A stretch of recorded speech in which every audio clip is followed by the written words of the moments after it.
Hey, looky here. Sam Nestler is joining the show, and Tyler Seguin has returned. We'll take a look at the Stars versus Avs first round series in the Stanley Cup Playoffs, and we'll make some predictions next.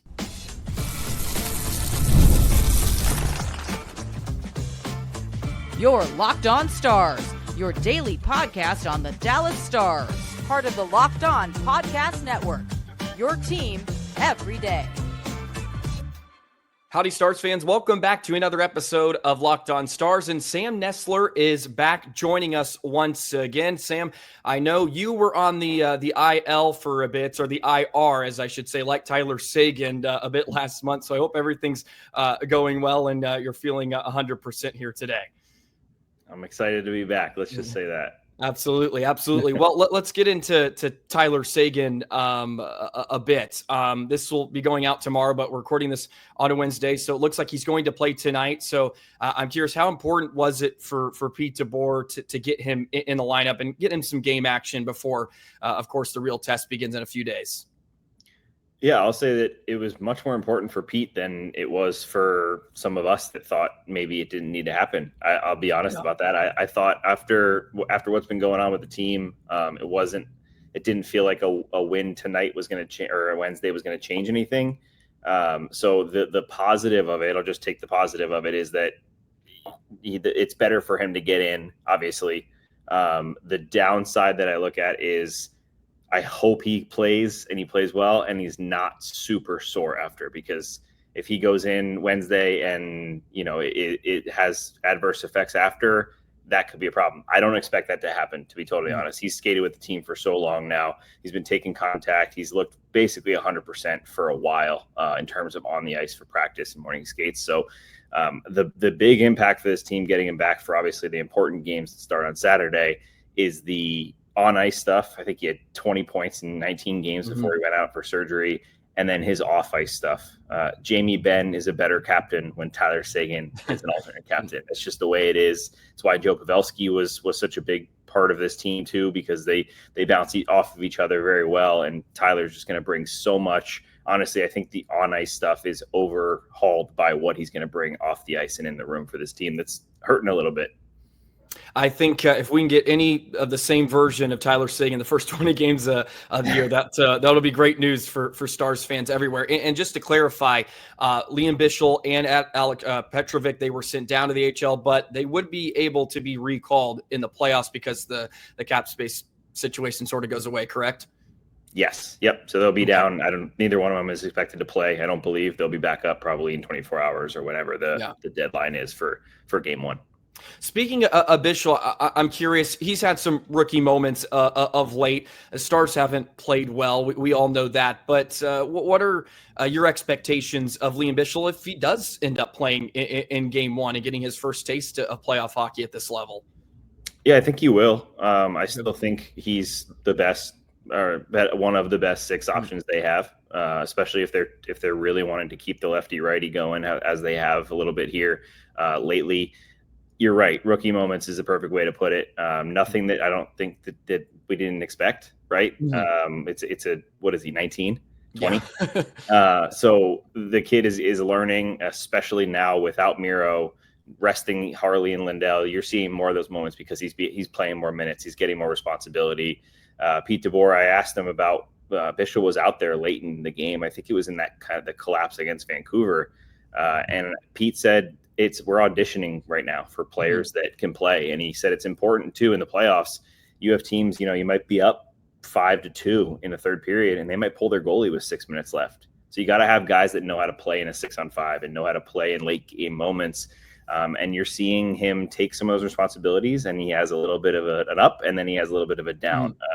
The one thing that I think this is much help to my colleague, Craig Ludwig, NHL defenseman, who breaks down plays really well and sees Bichsel doing a little too much with his defending, where instead of allowing the play to come to him, he kind of turns his hips and tries to go full on at players. And you've seen him get walked a couple times on the blue line. The Winnipeg game, he basically walked himself out of the play and turned it into a breakaway. So those are the things that I think he'll learn. The unfortunate part is, even if he wasn't ready, They don't have another option. Yeah, no, that's a good point. Grow into a role here, but the Stars are very slim on the blue line. They basically have, Brendan Smith's an extra if they need him. Petrovic's an option, but outside of that, it's this team that's going to bring them, at least if they're going to get through round one. It could pay dividends too. We saw that with Thomas Harley when he had his sort of audition a few years ago, and then of course he burst onto the scene. So if they can sort of replicate that, that would be great news. Now, I think it's fair to say I've been slightly depressed watching the Stars recently. It hasn't been fun, but I've also tried to step back and think, okay, the real test is beginning here in a couple days. This is what the team was building for, but what are your thoughts, your observations on the Dallas Stars really in the month of April and where they're going heading into the playoffs? So what are you hoping to see in game one that maybe we haven't seen enough of here of late? Yeah, I mean, I'm nervous, to be honest. I think that basically the way I'm doing it, I'm going to do a full preview on our site DLLS tomorrow or the next day to kind of lay this all out. But for me, it felt like the Stars were going to play Colorado for the last 5 months. It just felt like that was going to happen unless something dramatic happened on either end. So to me, it felt like, all right, Dallas should win that series, right? Colorado's a great team, cup contender. Realistically, there's 3 cup contenders and 2 of them may be out by the second or third round. And that to me was kind of the feeling, but I thought Dallas should win. They should win in 6. Maybe it stretches to 7. They have the deeper forwards. They have the better goaltending. Their blue line should be stronger. Then the trades happened. Miro went out. Colorado got better. They got deeper, which was really important for them. I know they specifically went out and got some centers because they know that Dallas is deep down the middle. They know they have to combat the Wyatt Johnston as a third line center coming at you in a playoff game. And they did that. Charlie Coyle is a huge help for them. They have some depth now. So that kind of evened out the forwards a little bit. I think it still favored Dallas. The defense is where the problem was. The Heiskanen thing, I said it a ton of times going into the trade deadline. I really believed this team needed to add one more piece on defense. I know it's easier said than done. The defensemen were super expensive in the end of it, but they were one injury away or one tough stretch away from being really slim on defense. And we're seeing exactly that right now where they don't have the options if someone isn't playing well or if someone gets hurt. Just seeing what the team looked like without Lindell or Harley just makes me think, what if Lindell misses a game in the playoffs? Or what if something happens that they miss someone in that top 6? It's very thin. And that worries me because the way they play is the man-on-man in the zone. It's very tough sometimes it's a lot of skating. Colorado is one of the fastest teams in the NHL. And I just think of Makar and McKinnon skating around in circles in the offensive zone. And I think it's going to be really hard for the Stars defense to keep up with those guys. And then the goaltending is where they should have the strength.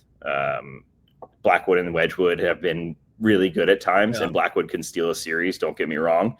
But if Jake Ottinger can be the Jake Ottinger he was at his peaks this year, which was, to be fair, 75% of the year, he had some tough stretches, but for the most part, he's been great.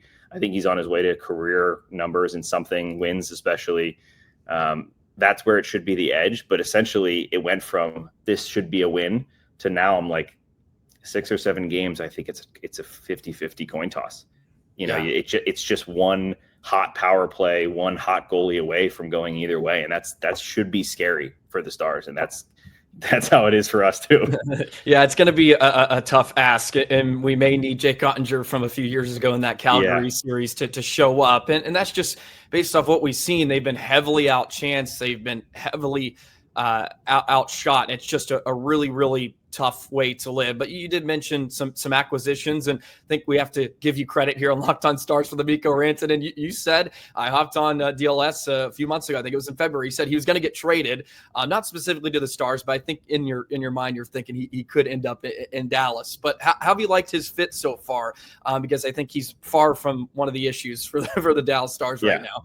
It's funny. If you were to just kind of look at it blanketed, I would say, it's kind of underwhelming. And then you look and he's got like a point a game. It's just what he does. He's one of those elite players where even when you don't notice him, he's got a goal or he's got a 2-assist night. And he has not shined like, the shiny toy that he was in Colorado, but I don't think anyone expected him to do that yet. He's been here since the beginning of March.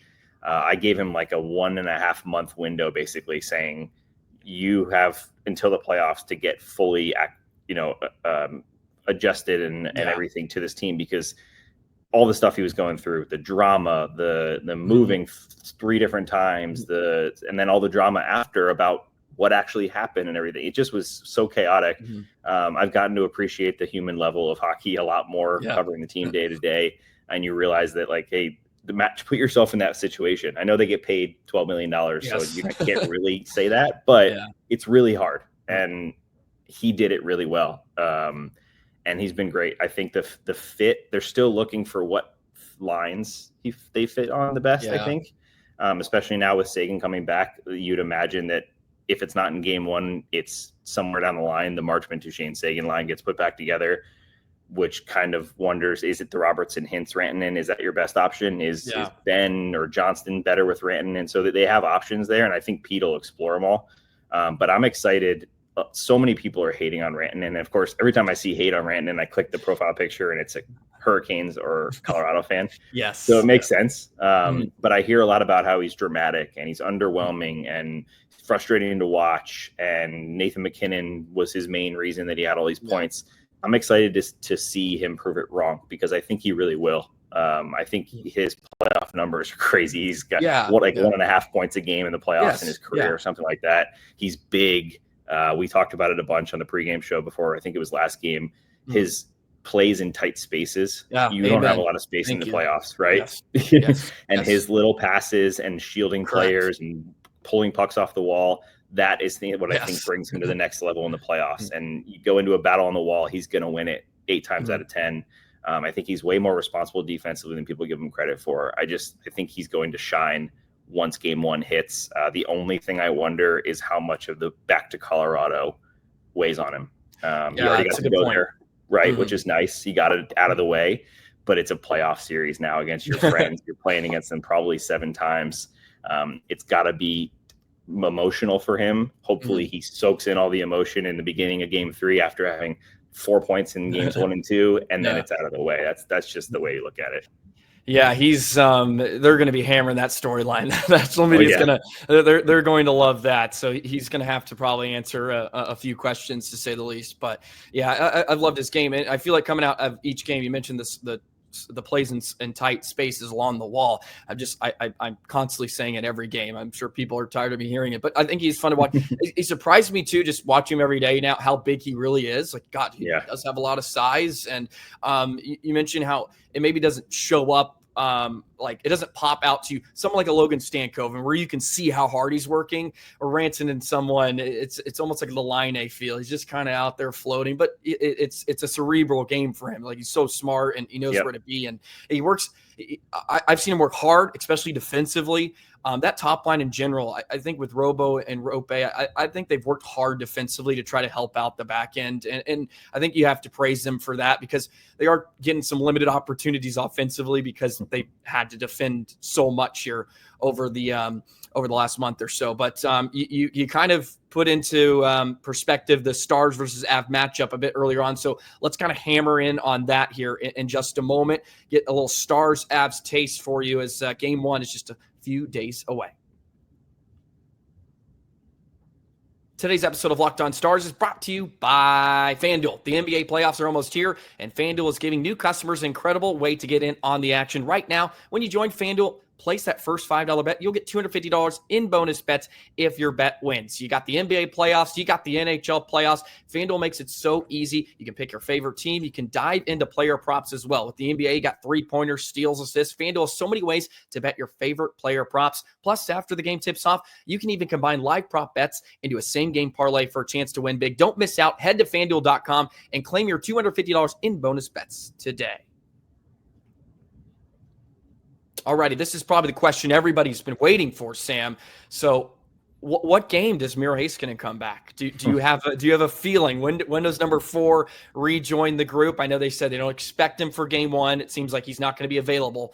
So when is that? Game 3? Is it going to be game 4? And I would love to hear your take on what do you expect to see from him, because I love Miro, obviously. I don't know if we're going to get that full Miro Heiskanen level coming off what I think you could say is a major surgery to his knee. So with all that in perspective, when do you think he comes back, and how do you think he plays if he does? I'll give you two answers to the first part. The reports is what the first answer will be, which is he's not in game one. I think Jim Nill basically officially ruled him out, and they hope he is back in the series. That's the official report. Some of it's been late in the series. Some of it's said, down the line. There's a bunch of different wording for it. I think a lot of fans have gone on the roller coaster of emotions with this because every report, and they should. I'm not blaming you guys at all. I promise. This is a season-changing player. Yeah, right. And you've had the reports on ESPN where he's out the whole first round, and then all of a sudden Jim Nill says they don't think he's out the whole first round, and maybe he's back early. Maybe he plays a game in the regular season. That was a concept for a little bit. So it's been a chaotic ride. In my personal opinion, I don't think he's going to play in this first round. Okay. Maybe if Dallas gets to like a game 6 and they're down 3-2 or a game 7. But to me, I could be wrong. I don't know. Miro's done a good job. They put up the tarp at Comerica Center when he skates. They have not shown us anything. Oh, okay. So they're very secretive about it. So if maybe he's fully skating and is, you know what I mean? He could be just contact and that's all he needs. But to me, the way it normally happens is what Seguin did, which is he's skating on his own for a little bit to get up to speed.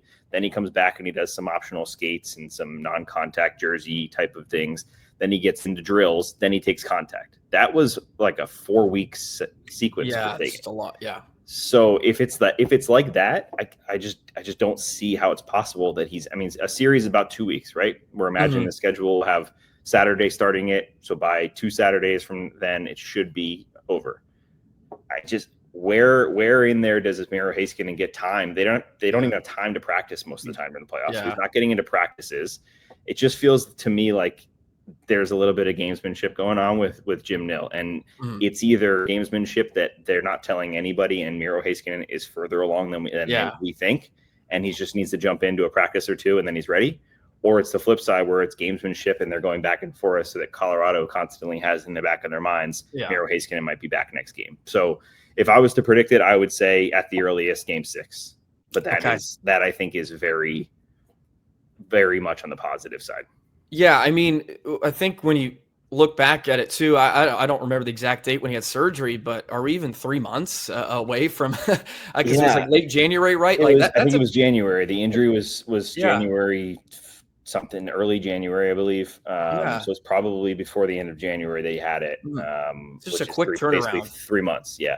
And I think what was the official ruling? I can't remember the official ruling, if it was 4 months or 3 months. 4 to 6. I think you're right. Yeah, something like that.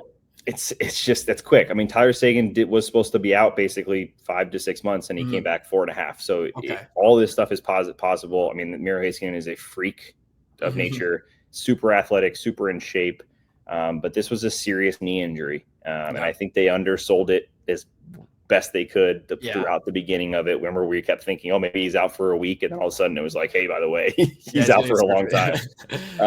So I think that all of that to be said, when he does come back, if he comes back, the hope is that either he's ready in the round or that the Stars find a way to beat this Colorado Avalanche team to make his return this season.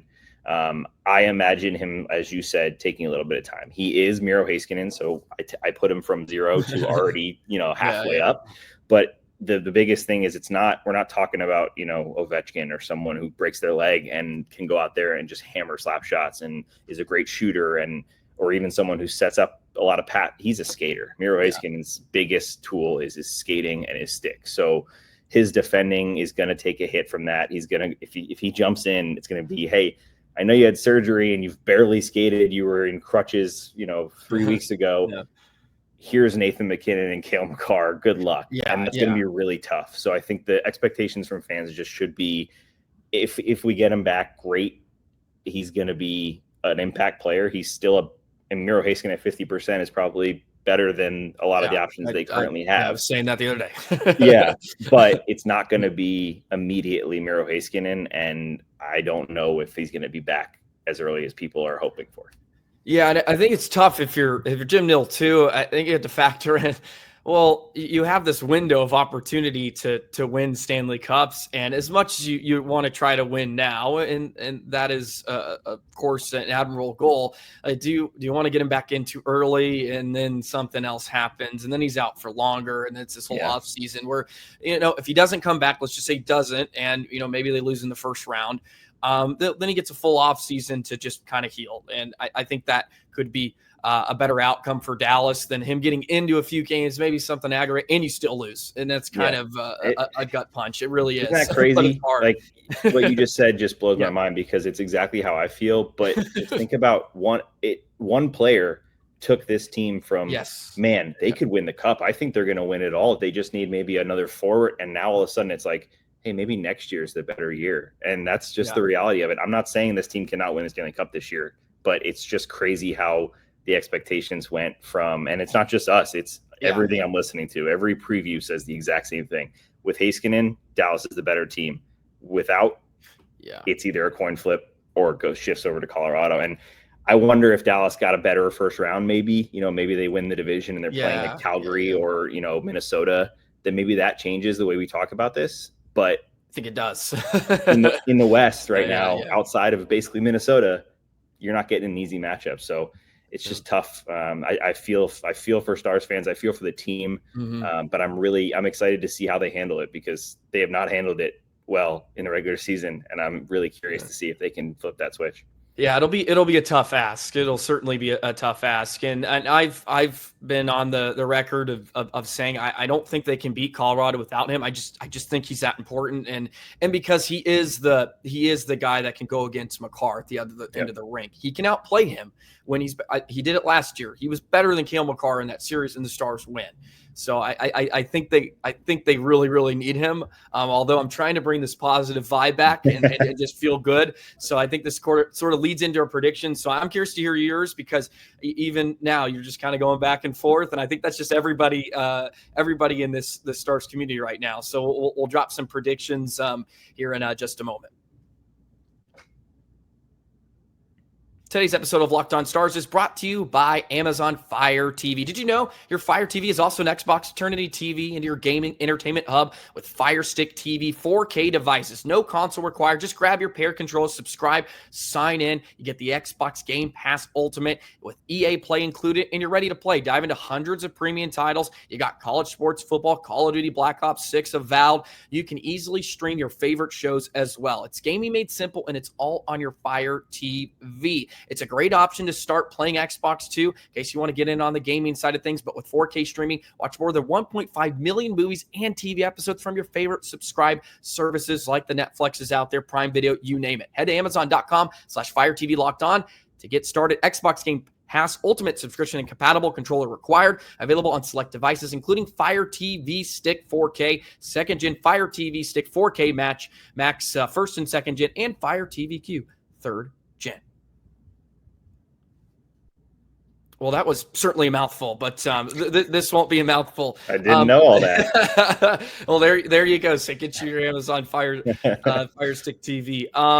Okay, before we get into the series predictions, I want to hear your MVP, if there's going to be an MVP for the Dallas Stars this postseason, whether it's going to be one round or maybe we get the glorious journey all the way to Lord Stanley. Who do you think, or maybe somebody you just think is going to have a fantastic postseason? Let me hear it first. Wyatt Johnston. I love it. I think he's been took the easy way out though, Sam. Well, is it though? I mean, look at the team, right? Fair enough. Yeah. I feel like if I say Robertson, Hintz, Rantanen, it's an easy way out. They're so deep, but I think that a lot of times top sixes kind of cancel each other out in playoffs, especially when you're looking at two good teams. Like the Stars are going to play first round, second round if they get it past, and third round and final. So I think the Wyatt Johnston line, whatever that is, most likely Jamie Benn, who knows who else he's with, that line's going to be the most important. And I think he's already exploded onto the scene multiple years. He's been so good in the playoffs. I think he takes another step forward, and I think he's their best player in the playoffs. How much do you like watching him play? It's the most fun thing in the whole world. Like, isn't he awesome? It's just a simple question, but seriously, like he just does so much. Yeah. So fun, and he's so responsible. And the cool thing is, what I've been doing lately, since the games have been basically meaningless for weeks, is just watching. I just pick a player and I watch their whole shift. Do shifts, so you see him from, a lot of times you don't notice the Wyatt Johnston play way back behind the play because you're watching the rush up the ice. That's what I've been seeing, and the little plays he makes, the smart positioning he's in defensively. It's just it's so fun to watch him, and he's a smooth skater. Winning a ton of faceoffs now. It just feels every day he takes another step, and he's 21 years old. So I just can't wait. Yeah, so young. I think he's the captain of this team. I think I said that on your show previously. Whenever Jamie Benn decides to hang him up, he's the face of the franchise. No, he seems to have that quality, and he's sort of quiet, just kind of goes about his business. I think he shows a little more personality than Jamie does, but I think he's of that generation. Like he wants to be on social media, and well, maybe he doesn't want to, but he's out there. I did say this. I know it sounds weird, but the fact that they even have him in so many of some of the social media videos, I think it shows you him and Robo, those are sort of the cornerstones of the Stars moving forward. And he speaks French. That always helps too with the Canadian media. So very good at ping pong. And ping pong, yes, as we've seen. So I was curious who you thought was going to have a big postseason. I like Duchesne this year because I think his postseason was underwhelming last year, outside of course winning the series against Colorado, but 6 points in 19 games. I think he can be a point per game guy this year. I just he talked about he was very vulnerable. I think he won Spit Chicklets and talked about how he had that sort of injury that kind of flared up, and then boom, all the waterworks happened, and he just wasn't kind of the same player the rest of the way. So I think this season he just seems to be roll. I mean, we're talking about a guy at 35. It's going to be a point per game. It looks like if he gets a point tonight against a bargain. Yes, and he's cheap. So I'm thinking Dutchy's going to have a big time postseason, and he's going to be playing against Colorado again. Plenty of storylines to choose from. So anyways, without further ado, your predictions for the series. I'm going Stars in 7 now because I've sort of re-racked my mind. You don't have to be playing fantastic hockey going into the postseason to translate, although I'd rather them be playing well and not losing 6 or 7 games, whatever it may be. I'll go Stars in 7. I think maybe Otter gives them enough and they're able to eke one out. So I'm curious, what is your prediction? I'm going to say someone in 7. No. I really, like I said, I think it's where I am. Like I said, I think it's one thing away from going either direction. So I'm going to agree with you and say Stars in 7. I'm going to say that their special teams is the difference. Jake's going to be busy. Yeah. He's going to have to be good, but their power play has to stay hot and their PK has to go back to what it was 2 weeks ago when it was the best in the league. I think that may be the difference. All right. Yeah, no, I think it's a good point. Special teams are always huge. Can't wait for the first ticky-tack call, Sam. I'm going to be screaming at the TV. What do you think are some of the lineup decisions for this series? Because, Stars have a lot of depth, right? You have Beck and Blackwell. It feels like Beck and Steele have to be in the lineup. Those two have to be there. And then you can kind of play around Dodonov, of course, and we know Pete trusts him. He said that multiple times. He trusts him. Blackwell's given Dallas some spark too, and he could have a style that could thrive in the postseason. So I'm just curious, kind of where you land maybe on that fourth line. Maybe those decisions. Maybe it's a game by game basis on what they feel best fits. They definitely wish that those guys played defense because you're exactly right. There's no bad option right now. And that's not the case all the time for teams. It really isn't. You usually have a guy who's, Brendan Smith, nothing against Brendan Smith, but he is the clear 7-8 defenseman. And they know that someone needs to be injured or have a really bad stretch for him to go in, right? That's not the case up front. You've seen it. It's basically been a rotation for the second half of the season. Pete's talked about just getting guys in. I think you're right. I would say that Beck, Steele, you forgot Bork too. I should have brought him up. That's the problem with if you have Beck and Steele and Donoff all in there. Gosh. Maverick Bork has to be probably your guy out, and that he's been great and he's been super. I loved his game lately. Yeah. Yes, and he scores a little bit more than some of those other guys when he's on. So I think it's going to be a game by game thing. Donoff is the one I don't think comes out because of how Pete feels about him. If he has a bad game, that could change, but Pete loves him. He trusts him. He believes he is far better than the other fourth liners in terms of creating scoring chances and things like that. So I think it'll be what they're looking for. If they're looking for the fourth line to simply lock down, play in the offensive end a little bit, but really focus on locking down, that's your Beck, Steele, Bork, Blackwell's. Dodonoff's the odd man out there a little bit. If they're looking for a little more offense, that's where Bork and Dodonoff probably stand out. So I think you're going to see everyone in the series. I really do. Yeah. And I'm excited. I hope Beck isn't the odd man out because I think he's earned the chance to at least play game one and prove that he's ready for Stanley Cup playoffs. Yeah, it certainly feels that way, and Steele's been so awesome too. He just deserves to score more goals. He does. He just deserves first round pick. Yeah, no, yeah, he deserves so much because he takes on the brunt of a lot of he's got to do the dirty work, right? That some of the guys in the top six they don't have to do as much. I mean, he doesn't get the power play time and all that, so. He's just been awesome since the Stars have gotten him a couple seasons ago. He's been great, man. I mean, it's going to be fun to see Dallas sort of fully healthy too, whether Miro comes back or not. But even with Seguin, I mean, talking about Granlund, Johnston, Ben could be your third line, and I think that could be a lot of fun. Granlund's been a nice acquisition, and he just seems to be like him and Rantanen too. I think you can kind of just play them with anybody, and they're going to be good. I don't think they have to certainly play with a partner or play with somebody like sort of like Robo and Roope are kind of unseparated. Not that they need to play with one each other, but they're just always together. And I think, gosh, they're just so deep up front. Of course, we're going to hang on for dear life a lot when it's in the offensive zone because I can't wait to see McKinnon going like this 3 times. It's going to happen. Yeah, him and McCarr, man, they're tough to stop. But I thought they did a great job. I mean, if you think back to last season, they do have sort of a blueprint. Of course, you're without Ford, but they have a blueprint on how to defend them. And I thought they did that really well. Let's take away their time and space, which they're going to get some because they're the best players in the world. They're going to have their opportunities, but the more you can limit them, the better. So it'll be a fun series, I think, either way. But enough rambling for me. I appreciate you coming on for about half hour and sticking it out. Thank you so much. As always, appreciate all you guys do at DLLS. You guys are awesome. So thank you so much for hopping on. Be sure to plug your stuff too, where people can find your work. And of course, I'm always happy to have you on. We'll catch up, I'm sure, soon here during the playoffs. Yeah, it's been fun. Now, anything for us is, I think it's at all DLS, at Sam Nestler, I think is on whatever the heck you want to call it, Twitter, X, whatever.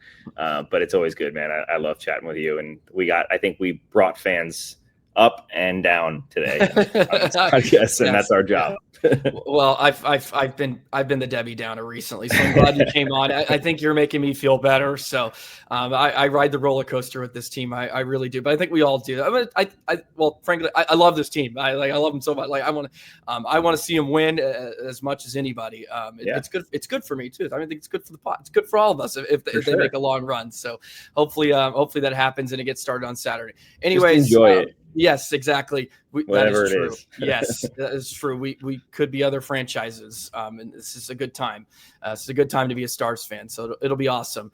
Anyways, appreciate Sam for hopping on. He's got a much better playoff beard than I do. We're going to continue to work on it. I'll stare in the mirror and try to get those follicles going. But have a great day, Stars fans. Enjoy the games on Friday. I'll have a Locked On crossover with the Avs host here in a couple days, which will be fun too. So we'll see what they think about the Stars. That will be one you'll want to tune into. Anyways, so long, Stars fans.